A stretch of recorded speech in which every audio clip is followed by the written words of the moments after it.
Bonjour, mes amis. Bienvenue. The Dawn Busters Taste Challenge in La Louisiane. Okay.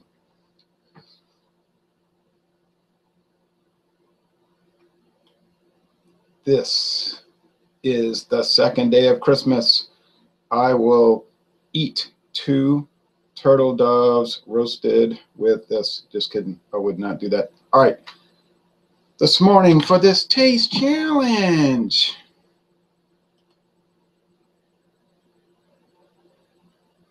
we have Beans 8-star. Beams 8-star.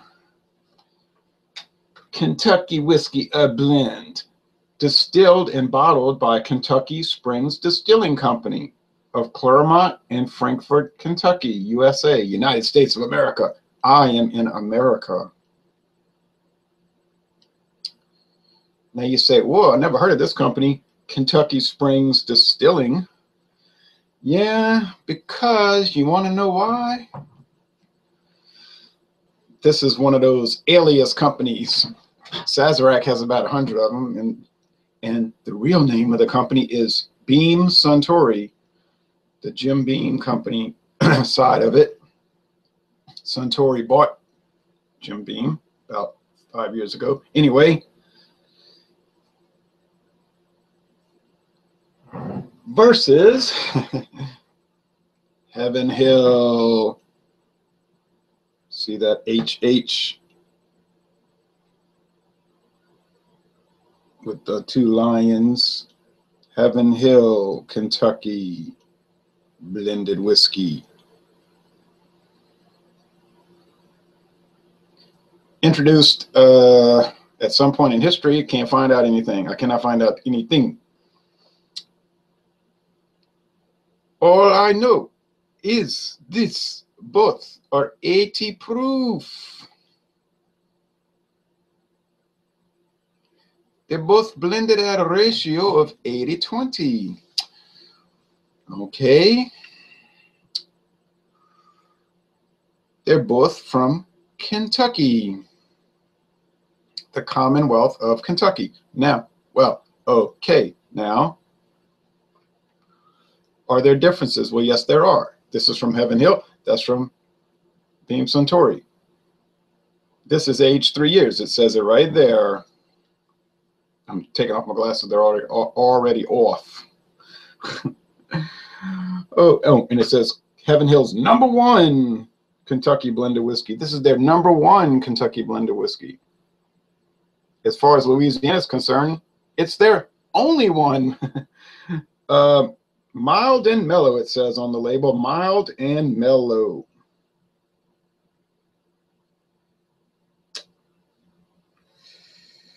It says here, in the dark. In the dark, I found you. Okay, sour mash. This is a sour mash product, aged at least 3 years, 36 months. 3 years. This item here, Beam's 8-star, is aged 2 years or more. I say or more. Usually when they say at least 2 years or at least 1 year or at least 3 years, that means maybe 1 second more.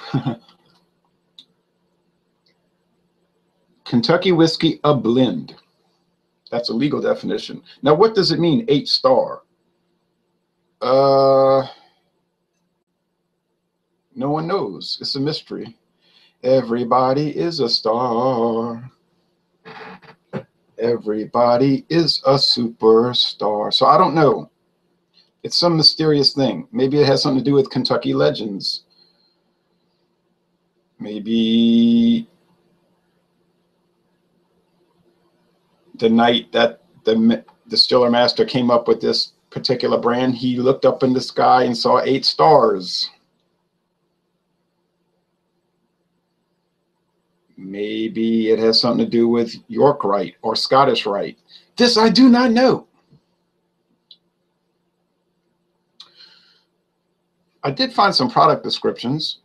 So right there on the Heaven Hill, they're saying mild and mellow, very popular Louisiana whiskey. I mean, very popular whiskey in Louisiana. You go everywhere, they got Heaven Hill Kentucky blended whiskey. So when you say Heaven Hill around here, that's what people think about, okay? You say, I'm going to get some Heaven Hill whiskey. This is in their mind. Not the bourbon that James P. Madonna has been drinking, that he's been talking to me about, which we might do a hangout about Heaven Hill. But not the Heaven Hill Green Label, not the Heaven Hill Bottled and Bond, but this. With its, you know, it's got like that wooden store sign, like they used to have in the old general stores, right? Painted, and it's got the HH, and it's got the little, it's a nice label because it's got little barley sprigs. See, 1, 2, 3, 4, 5, 6. I mean 6, 6 of them. It's got the little Heaven Hill trademark. Okay, so little country store sign on the back. And then on the back it has another one, wooden. It's like a wooden sign. Heaven Hills, #1 Kentucky blended whiskey. And then it gives you a nice little description. And then every drop of the Kentucky whiskeys used in this special blend, every drop was distilled by traditional sour mash Kentucky craftsmanship to assure consistent quality and taste.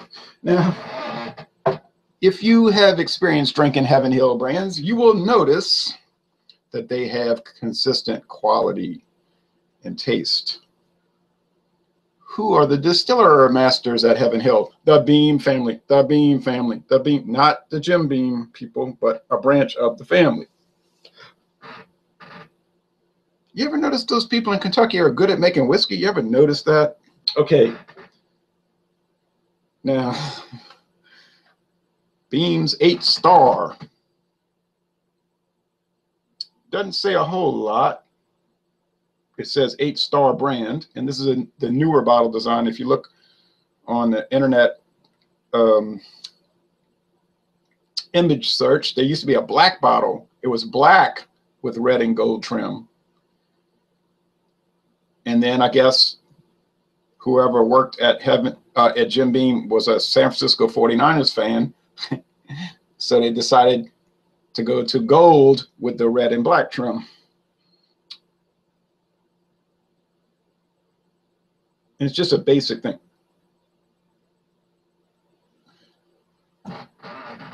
Now, what everybody's saying, and I have no evidence to this, to that effect. I just believe what they're saying because it sounds plausible. They're saying, hey, if you go to a bar room and you tell the guy or the lady, hey, I want a bourbon and Coke, that's what you're going to get. Now, if you tell them I want a Beam and Coke, that's what you're going to get.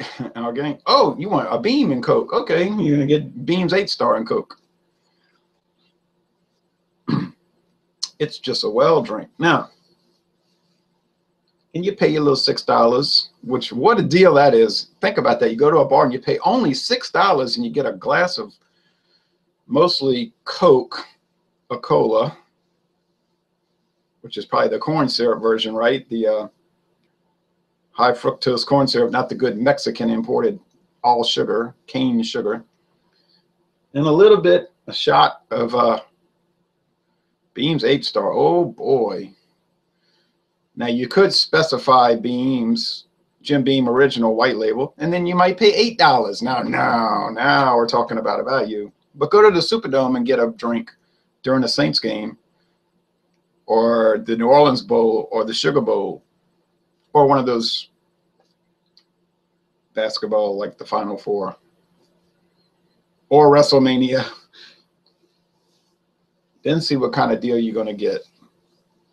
Oh, what a deal. Now, anyway, let's check them out. So here's the product description for Beams 8-Star. You won't find it on their website because they try to hide, you know, like they try to pretend it doesn't exist, you know.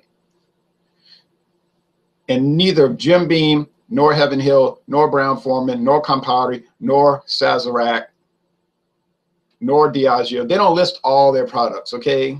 They list some of their products. They say, here's our portfolio. And Pabst Brewing Company, another example. What they really ought to say is, here's some of our portfolio. I just found a liquor the other day that's from Diageo, but you won't find it on their website. Nope. Nope. But it says right there, it's a Scotch, a blended Scotch whiskey called, I didn't buy it. It's called Scoresby Scotch. And it says right on the label, Diageo. But you won't see that anywhere on their website. I even looked in the search, nothing. Okay, all right. So here is winechateau.com. I guess you can order liquor and wine. It's saying no description. This is Beams 8-Star. The nose has sweet notes of caramel and yellow fruit. Aeration, meaning letting it breathe. Aeration reveals tobacco leaf, oak resin, and cereal. That makes sense, cereal, because it's going to be about 90% corn, okay?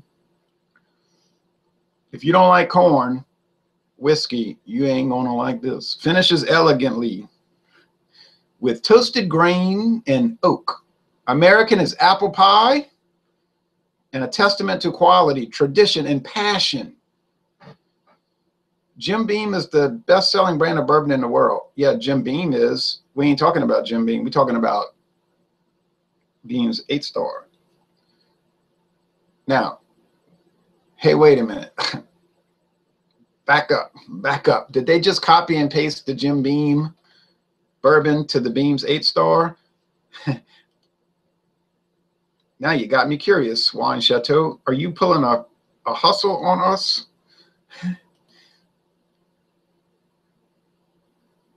But then Norm's Liquor has the same thing. Norm's. Hold on, folks. I got to do a little research here because I feel a little uncomfortable.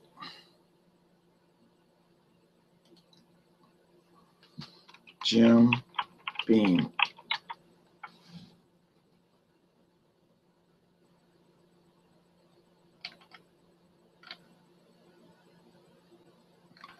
Okay, here we go. Jim Beam bourbon, the old white label. They even show an old photo. They don't even have an updated photo with the new black cap. This is with the white cap. Now it's got a why it's got to be black cap. It used to have a why it's got to be white cap. Okay.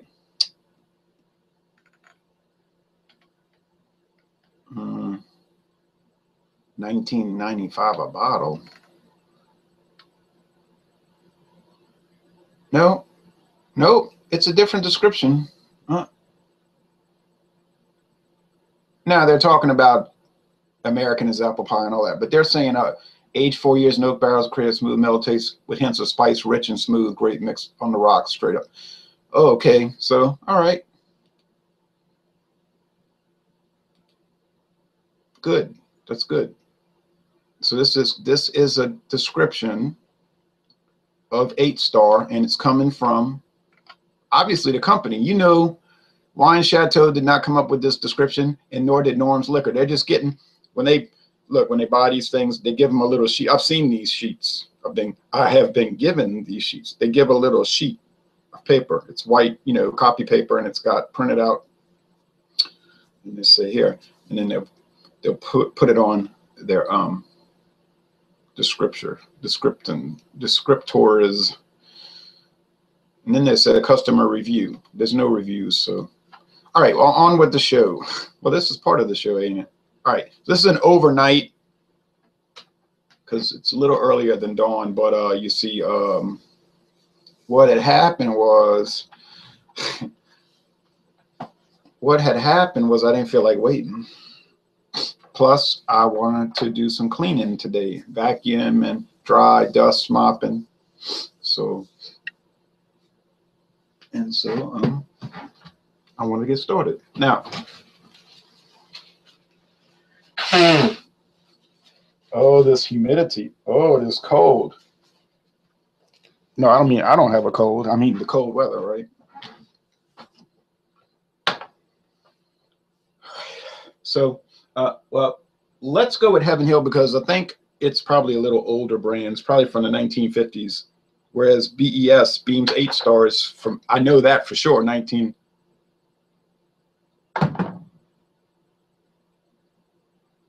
Is it 1976? Or am I thinking of Kentucky Dale? Uh-oh. Uh-oh. Let me see. Sorry about that. I don't like to be incorrect.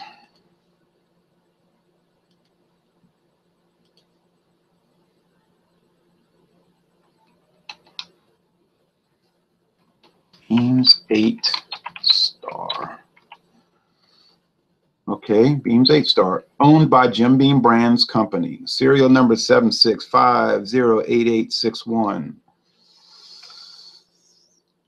Registered and renewed on February 3rd, 2014. The attorney's name was Claudia W. Stengel. The law office was M60. The employee name was Caroline Fong Weimer. Pseudomark, Beams 8 Star with the number 8. That's the pseudomark. The actual is spelled out EIGHT. Current class status code is active. Okay, first used anywhere. The first time this trademark was used anywhere was on January 26, 1976. Beams Brands Company was the original registrant. They were the owner at publication. Okay, good. Good. But now here's an alternate. It says this might be the trademark for the Beams 8 Star Kentucky Whiskey, a blend star brand, bottled in Kentucky. Let's see.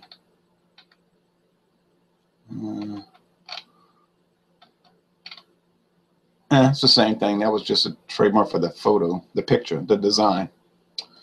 All right, so we got it. January 1976. All right, okay.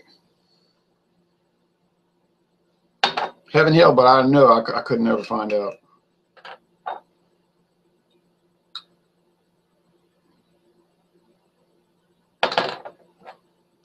See there, Evan Williams, which is Heaven Hill. See, that's the, everybody in Louisiana knows Evan Williams, obviously. But I doubt too many people know that it's from Heaven Hill. They just think it's a company called Evan Williams. But that's just a brand. It's simply a brand of Heaven Hill, and it came out in 1955. Now that I do know. I even found the exact date when the trademark went in, became effective. Okay, so here we go with the 8 Star, 1976. 41 years ago, nearly 42 years ago. Now, I sometimes have people from merry old England watching. Boy, I bet you there is no way. No way they get these two products over there, huh?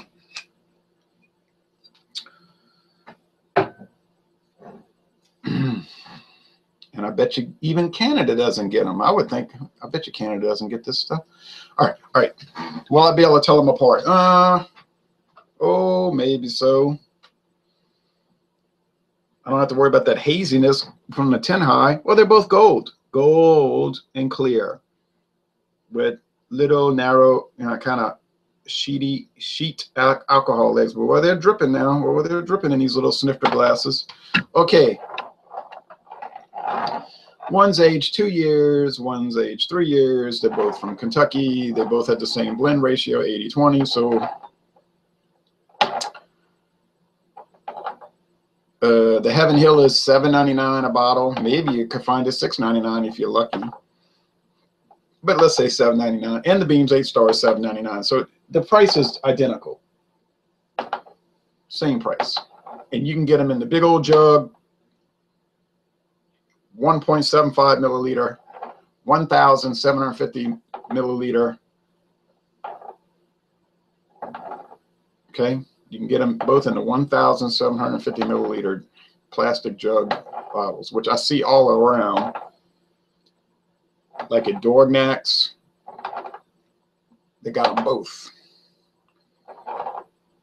and everybody, you know, it's just common. All right, so I want to see if it's going to match up with that product description. All right, here we go. Here we go. Might see a little peak of light right now outside, just the slightest little peak of it, glimpse of it, whatever you say, glimmer. Okay, there's a little, it's kind of nice not having to hide my face from the liquors because of that haze. Oh, don't worry, 10 High will be back by and by. Alcohol, so think of just straight alcohol, boom.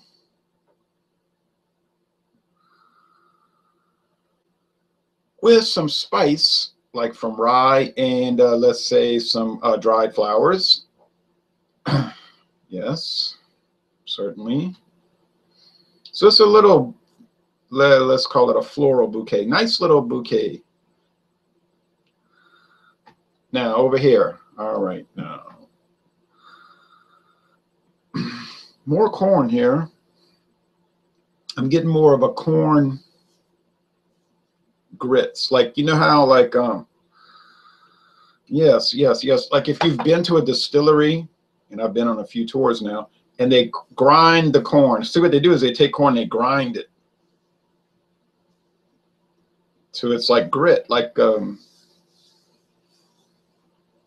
not gravel and not to powder, but to like, well, what they call grits. You can go to the grocery store and buy Quaker grits. Little granules. That's what I'm looking for, granules. So then they soak it in the water and they start to cook it. So, and you'll notice the same thing if you just buy polenta. If you're from Europe, they sell polenta. That's the yellow corn grits. In the South, down here, oh, Belvedere, come here, boy. Down here in the South, we use the white hominy grits. White hominy grits, okay? And hominy is that corn that's soaked to, it's like puffed corn, but it's like wet. The wonder of corn. So now when that corn grits is cooking, you can smell it, and it starts. Then they got it in. Now that when the smell really comes out is when they got it in that fermenter, and it starts fermenting. It's just like bubbling, and you see the yeast make bubbles, boom, boom, boom, and that's the smell I'm getting here, like that fermenting corn mash. I think it's a good smell. You know, my father, he's so like oppositional to these types of things. He would say it smells like vomit. You know, he's very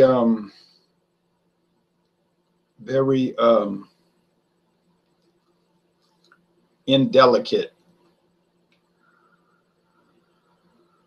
because we went to the Anheuser-Busch brewery and they have the same type thing going on with beer. You know, beer is just not distilled like whiskey. But he was saying, oh, holding his nose, it smells like vomit, it smells like puke. I was like, are you crazy? I said, it smells like bread, like fresh baking bread. But his nose is very sensitive to strange, or what we would think, or maybe ordinary aromas. All right, so over here we got more of a corn thing. I'm not picking up flowers. And of course the alcohol fumes, you know, 80 proof alcohol fumes. Okay, so all right, now so far I can't tell them apart. I don't know which is which. But I think this one over here has a better smell because I'm picking up more flowery Flowers. But this is a taste challenge. It's not a sniff challenge. So let's go. Bon appetit.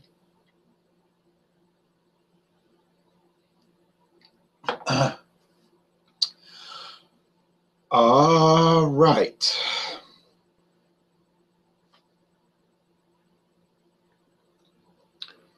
It tastes like what the U.S. government calls a flavor commonly associated with whiskey.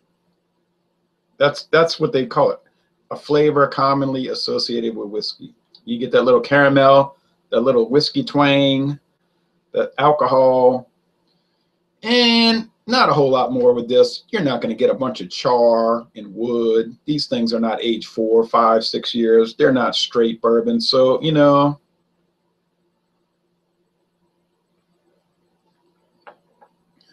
a bourbon lover might feel cheated, but for $7.99, why you feel cheated? Of course, a bourbon lover is probably not going to buy this, right? But now, they said with aeration, I've been letting it aerate, been swirling it. There is starting to get a little wood. There is a little wood thing going on here now.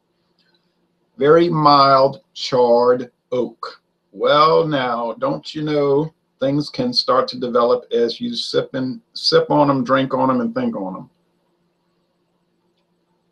How about that? A little nectar.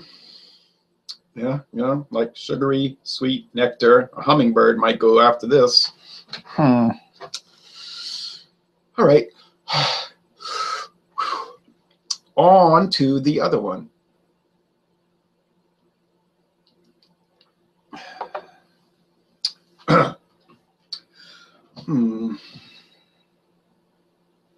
Yeah, you see, it's like corn, like sweet corn. Libby's, like get a but see, you can't do that because it's got salt in it. But like Libby's canned corn, if you could get it without the salt, that sweet corn, this kind of has that flavor. Doesn't have to be Libby's, could be Del Monte. Great value. Or you could get a, you know, just raw corn and boil it. But I think it would have to be sweet corn. Well,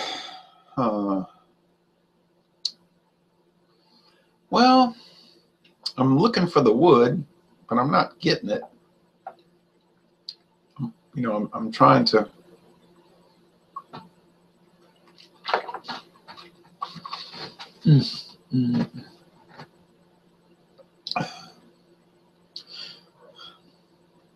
Yeah, you see, it comes in the undertaste.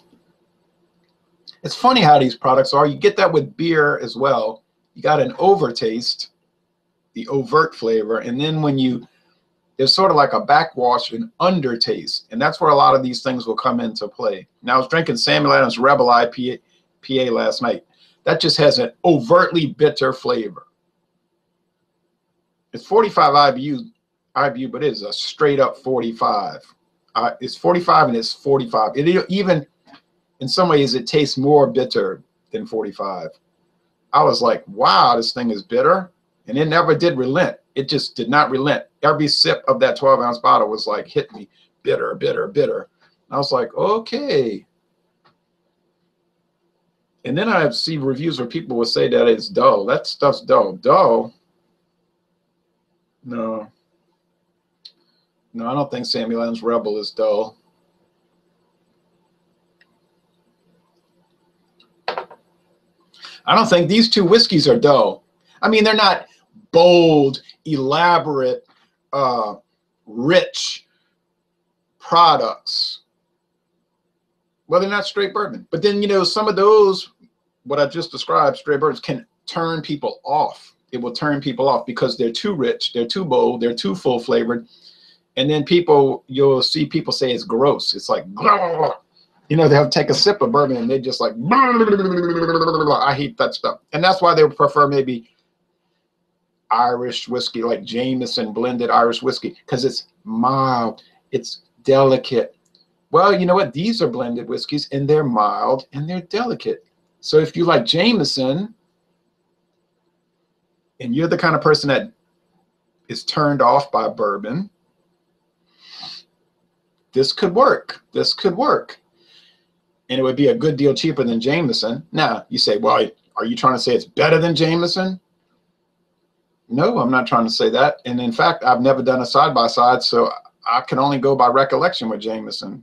And I had the Castmates, you know. And then I had the one with the, we tried 3 of them. The Castmates, the standard Jameson, and what was that other one? The, Black Note, something black thing. They were all very good. One was made with stout or aged in stout barrel, something. So,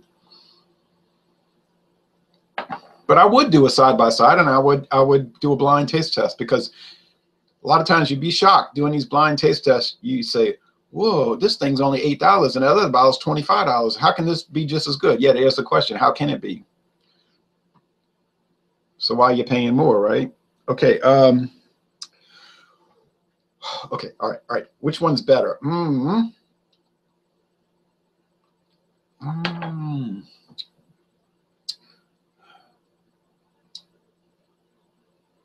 I gotta say, I do like that mellow charred oak over here.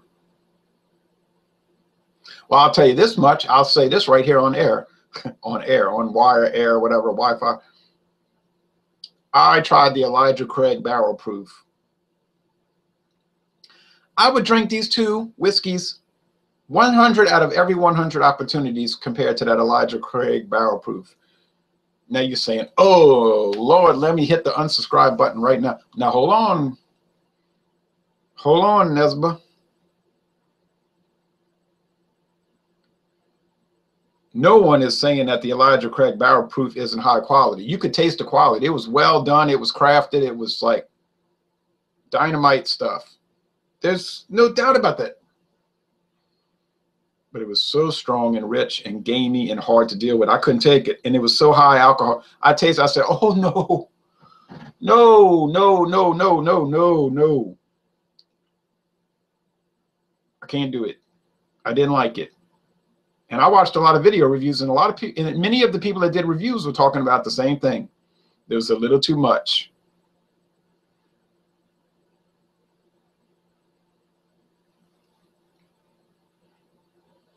You know, so it's too hard to handle now. So if I'm gonna light your candle, I'd rather these because they're not too hard to handle.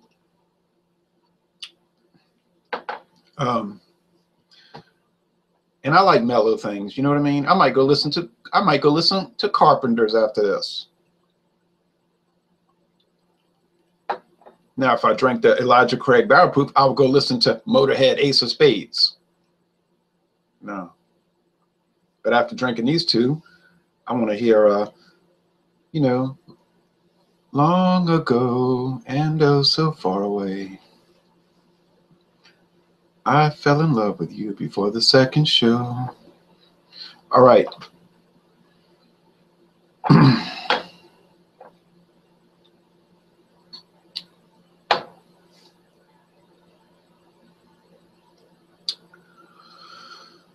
Well, it's gonna take some time this time to figure out these drinks.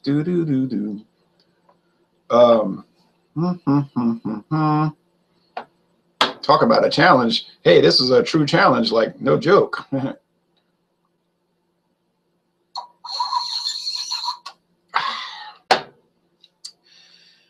Oh, well.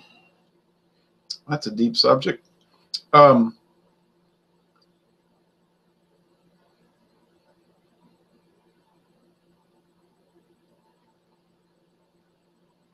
Okay.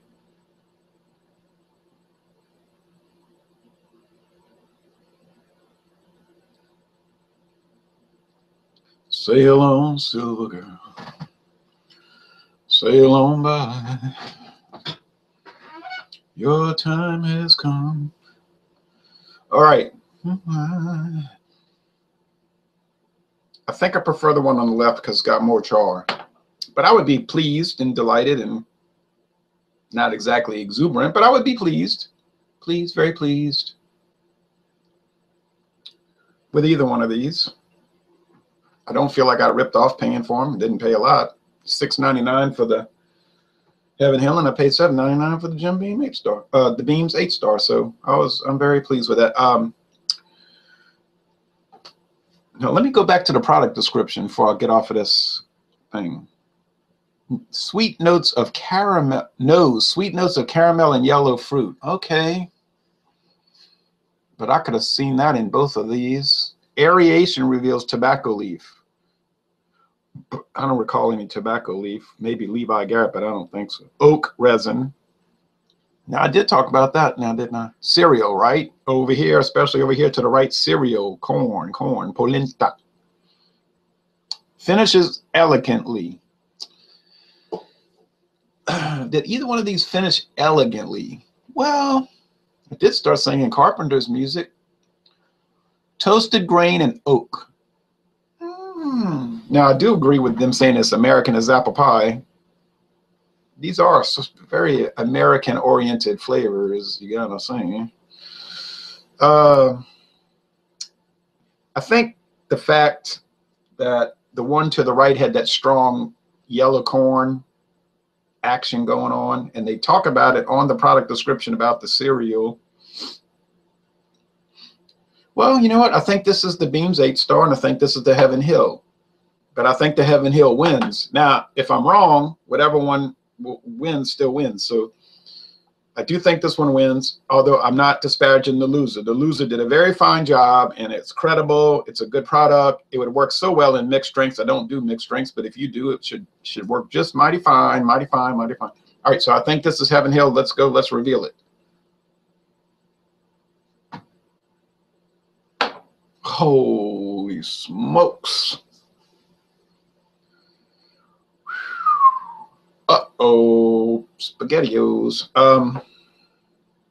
Well, like Neville Chamberlain said in 1939, I have to tell you now, I must tell you now that I have received no such note, and that therefore this country is at war with Germany. Okay, so got a lot of thinking to do now, people. I got to get off this, do a lot of thinking. So, okay, so the Beam's 8-star is the one with all the char and the wood. Hey, but you know what? Going back in my memory bank, didn't I say that on some previous Hangouts that you could fool people and make them think it was a bourbon? If you did a blind taste test, didn't I say that? I did say that, now that I think about it. I forgot about that. Good thing I forgot about it, right? Because that would have influenced me. Just like I was letting that product description influence me. It said cereal, so I figured, well, this one tastes corny, like corn, so it must be this. Oh, wrong, wrong, wrong. Well, golly gee, you just never know. I have to, for the dedication to science, not because I want to drink in the morning.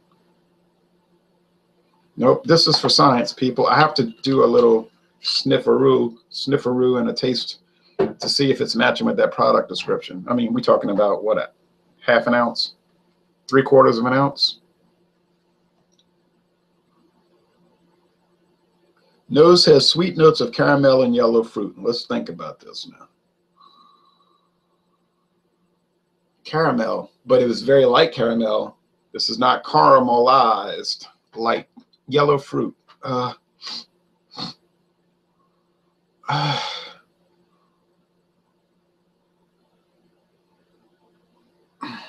Yellow fruit.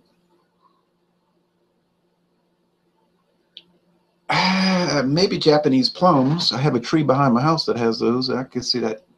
Aeration reveals tobacco leaf, oak resin, and cereal. I gotta. Okay, tobacco leaf. Let's go with this. I'm letting it breathe, you know. Breathe, breathe, breathe. Okay.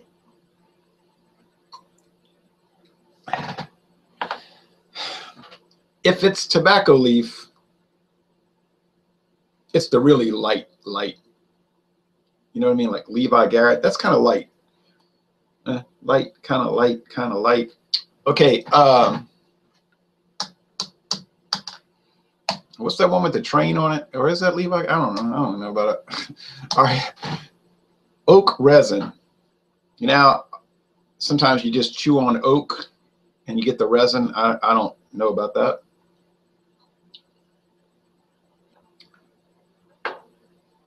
But oak will drip all over your car, right? Like if you park under an oak tree, you'll get this like sap all over your car. So it does have a resin. It just drips everywhere. I think that's what helps kill the grass. Maybe, I don't know about the resin, but there's oak. I say charred oak. I'm not saying resin, I'm just saying charred oak. And then cereal. Well,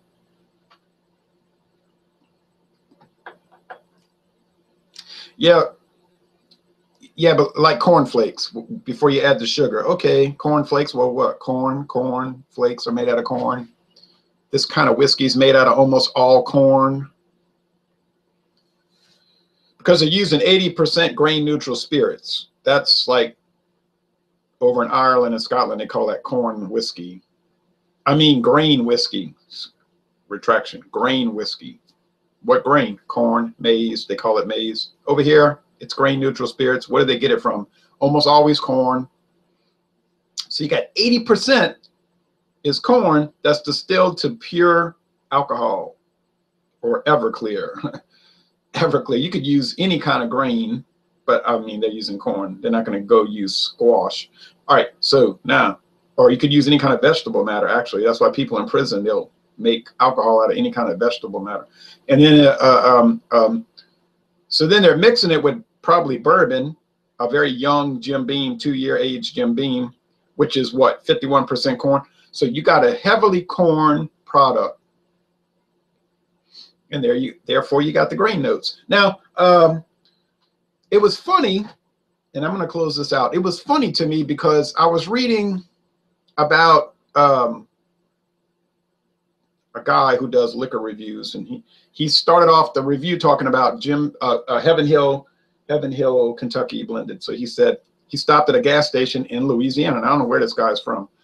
Stopped at a gas station in Louisiana. Right there, that should tell you something about this product. Well, actually, that's wrong, because gas stations in Louisiana operate as liquor stores. You can get a super high quality craft beer and top shelf whiskey at gas stations in Louisiana. So that's telling me right there he doesn't know a lot about this state and the liquor culture here. Okay, so right then I knew he was probably just passing through, and he thought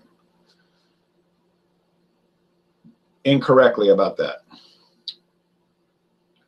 Then he said, oh, if your friend gives you a bottle of Heaven Hill, then you can kill him and a jury will never convict you. So that hyperbole. Now then he's saying, but then if you read his review, he says, well, honestly, it doesn't really smell bad. It tastes kind of okay. It's just maybe a little dull. So basically he sets up his review with like a prelude or prediction that it's going to taste like airplane glue in a super fun toxic landfill. But then when he actually drank it and tried it, he says, and he even gave little descriptions like, I was given. He's like, oh, it's not too bad. So I'm thinking, well, you see, you had already judged the product and you never popped the cap. You never had even twisted the cap off, but you were making a judgment. So you got to be careful about that when you review these things, whether it's high hat or low shelf. So if it's a high hat product, you might subconsciously be rating it higher than you ought to, because you're just thinking, well, I did pay $17 for this damn beer. So then psychologically you upgrade it. You see what I mean? You start grading it, but I've paid that kind of money for beers that tasted like objectively bad. It hasn't happened often, but it's happened. Just stuff that would gag you. And so, on the other end, if you're getting low shelf beer or whatever, you want to be open-minded. Now you can get some really wretched items there. You're trying to be open-minded, right? I'm like, okay, name tag lager. Let me look at this in a open-minded and objective manner. And then you're thinking to yourself, this is so bad. Milwaukee Special Reserve Premium Lager. Yeah, right. It's so horrible. So it's good to do these kind of beers, wine, and liquors, because it kind of helps you have a reference, a framework, or a benchmark from which to work. Because if you can pay $6.99 for this, and the worst you say about it is it's kind of ordinary and dull, hey, that's all right. That's okay. Because ordinary and dull does not mean bad. It just means ho-hum, you know, ho-hum, right?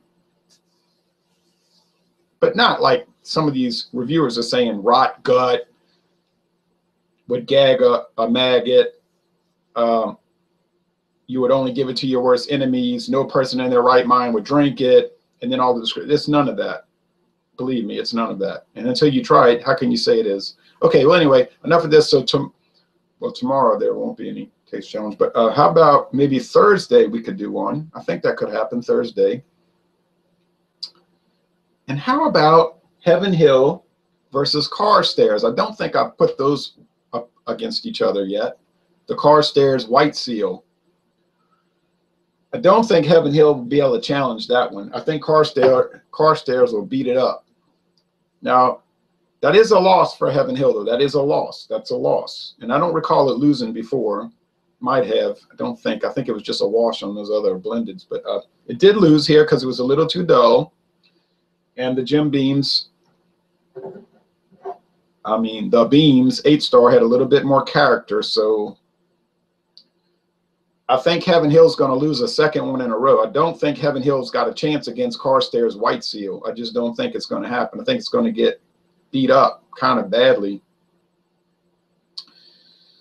But if it survives, well, even if it loses, that's still only 2 strikes. So then we'll go into, how about Heaven Hill versus, well, let me think about that. I could have bought that bottle of McCormick. Dang it, if when I was in Chalmette, they had a bottle of McCormick, a full-size bottle for $5.99. Why, oh why did I not buy it? I could have used that in so many challenges, because all I had was that little tiny bottle from Texas. I should have bought that McCormick, because that McCormick, boy, that thing stands out. That is like way better than it ought to be, right? You pay $5.99, you think it would like make mountains crumble, but empires fall, but it doesn't. It tastes pretty good. But so I'll figure out. So we'll do Heaven Hill versus Carstairs White Seal, and then how about oh boy, I don't know. Well, we'll figure that out. Another blended item. I got a whole big portfolio of them now. All right. Well, thanks for watching this video production. I hope you liked it. And see what happens when you're not thinking, concentrate. I was just like going loose with it. I was just relaxed, going loose, and I wasn't. If I'd have been stressed out, I'd have been concentrating more, and I would have remembered. I would have remembered that the Beams 8-star had more of that char and wood note from the past, and that's the good kind of stress. That's eustress. That's stress that helps you. But I was a little too loose on it. So here comes the daylight. I can see it breaking out now here at 6:30, definitely.